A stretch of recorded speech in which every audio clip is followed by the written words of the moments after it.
السلام عليكم. ازيك يا صاحبي؟ ايه مالك بتنهج كده ليه؟ لا والله بتنهج ليه؟ نفسك تقطع مجاملات؟ ريقك نشف من كتر ما انت بتقول نفس الجمله لكل الناس. كلها بقت احسن من بعضها صح؟ وتقف مع حد يقول لك انت منين، قبل ما تقول له انت منين يقول لك احسن ناس والله. يا سبحان الله. وتساله انت منين، يقول لك منين، تقول له احسن ناس والله، وانت اصلا لسه متخانق مع شله من منطقتهم امبارح. بس انت لو ما عملتش كده مصلحتك مش هتقضى.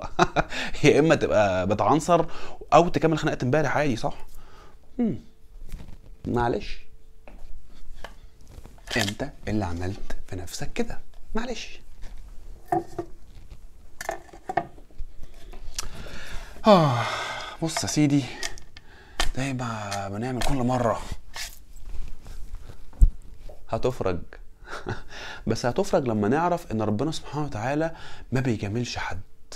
لما نعرف ان ربنا سبحانه وتعالى بين لنا مين هم احسن ناس فعلا. بين لنا ده فين؟ في سورة البينة.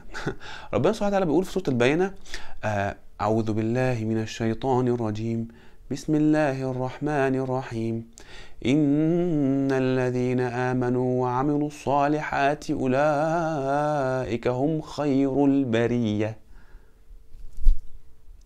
من الآخر، مفيش حد أحسن ناس غير اللي ربنا سبحانه وتعالى قال عليهم أحسن ناس. الناس اللي امنت بربنا بجد، وايمانهم ده خلى اعمالهم صالحه. والناس دي على فكره من ايام سيدنا ادم، اللي عملوا كده من ايام سيدنا ادم لحد اخر واحد هيموت مؤمن واعماله صالحه على وجه الارض. فخلي بالك، لو عايز تبقى من احسن ناس، يبقى من احسن ناس بجد، مش كده. سهله والله. سلام.